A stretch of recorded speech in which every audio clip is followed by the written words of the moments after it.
Welcome to the deep dive. Today we're jumping right into a pretty specific esoteric movement. Yeah, the Cross of Light Temple, Oh, or COLT. right. And our mission here is really to get a handle on their core philosophy. It seems to be built around this very particular six-part rite. That's right. Yeah. And the central goal, the whole point, seems to be about strengthening something they call the body of light. The body of light. Okay, so what is that exactly? Tied to the physical body. It is, yeah, associated with it, but it's meant to extend beyond it. It's an energetic thing. Got it. And you mentioned the rite. It has a specific structure. Very specific. What's interesting is how it starts and ends. It uses the same sign for both opening and closing. And that sign is? It's identified as the Hanged Man, or sometimes the descent of Adonai. Wow. Okay. The Hanged Man, that's a really powerful symbol to bookend the whole practice. Why that one? Well, it signifies transformation, deep transformation. You know that quote from Huysmans? Oh, from Lebov? Yeah. About the priest. Exactly. It captures it perfectly. That the practitioner must die as a man and live in Christ. So right from the outset, it connects the practice to this idea of like shedding the old self, spiritual rebirth. Precisely. It frames the entire work. Okay, so that's the framework. What about the practice itself? You mentioned it's not just internal feelings. Right. There's a part, the third part of the rite, that involves what seems like structured interaction. Interaction with non-material beings. Figures who apparently inhabit what they call the inward temple. beings like Seraphiel, the guide. I saw those names mentioned. Those are the one. Seraphiel, the guide, the secretary. And the sources stress this. They seem to have a real consistency. Consistency in form and function. So they're not just like random flashes of imagery. Apparently not. They're observed repeatedly in a similar way, which, it makes you think. Think about their reality. Yeah, and it kind of reminds you of William Blake, doesn't it? His take on visions. Oh, right. He didn't see spirits as just vague mist or something. Not at all.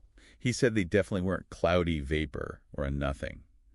Blake felt that these beings were Organized. highly organized, minutely articulated, he said, even more so than physical reality. Beyond all that the mortal and perishing nature can produce. That's the quote, isn't it? That's the one. It basically backs up his conclusion that spirits are organized men. So the temple's experiences, in a way, seem to support Blake's view. It gives their internal stuff more weight, maybe, not just subjective fantasy. It seems to, but here's the interesting part. The temple itself kind of struggles with this. How so? Well, they're committed to this whole process, right? Unfettered imagination leading to a creative idea, then taking outward form. Okay. But at the same time, they seem to constantly ask themselves, is this all just, data collection? Data collection, meaning? Like just an accumulation of data about novel experience. Yeah. Are they just making detailed notes about unusual internal states? Is it just that? Huh. That's a pretty rigorous self-critique for an esoteric group. It is. They seem quite reflective about the nature of their own work. So with that self-reflection, how do they actually define themselves in the bigger picture? Ultimately, the conclusion presented is that COLT functions as a gnostic Christian temple. Gnostic Christian. Okay, focusing on that direct inner knowledge, that gnosis, makes sense. Right, but then there are these external influences or potential influences that are just wild. Oh, yeah. Like what? Well, there was this conjecture from 2011. It's pretty out there. Go on. The idea that the Cross of Light Temple might actually be an emanation of VALIS. Wait, VALIS? Philip K. Dick's VALIS? The vast active living intelligence system from his books? That's the one. The suggestion that this real-world spiritual group is somehow a projection or an echo of this sci-fi literary concept. Okay, that is wild. That puts a whole postmodern spin on things, doesn't it? Is it life imitating art, or art tapping into something real, or? Exactly. It raises all sorts of questions about where these complex spiritual structures even come from. Yeah, definitely. But okay, regardless of the origin story, whether it's VALIS or something else, what's the core effect for the person actually doing this? It comes back to strengthening that body of light. The practice itself, visualizing, mentally occupying these stations of light, that's what builds it up. Right. And the payoff. What happens when the body of light is stronger? It generates this inward light.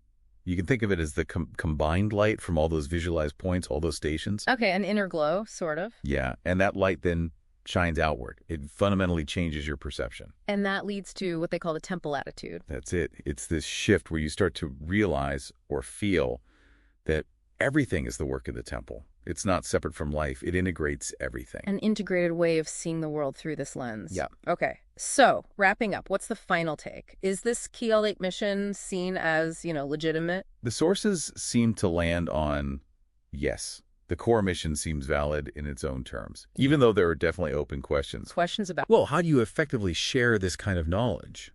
And how do you judge the value? Is it just personally meaningful, or does it have some universal aspect? Those things are still debated. Sure. But the fundamental aim... Seems sound. Yeah. And it's important to remember, the mission isn't ultimately about finding a specific place or interacting with specific beings or even just having abstract ideas. It's about what lies beyond all that. Exactly. It's about transcendence in some way. Which leaves us with their motto for ongoing reflection. Yeah. It's simple but potent. Capability, not limitation. Capability, not limitation. It really pushes you to think differently. It does. It makes you wonder, doesn't it? What capabilities might be just sitting there right beyond the limitations you currently perceive? Something for you to think about.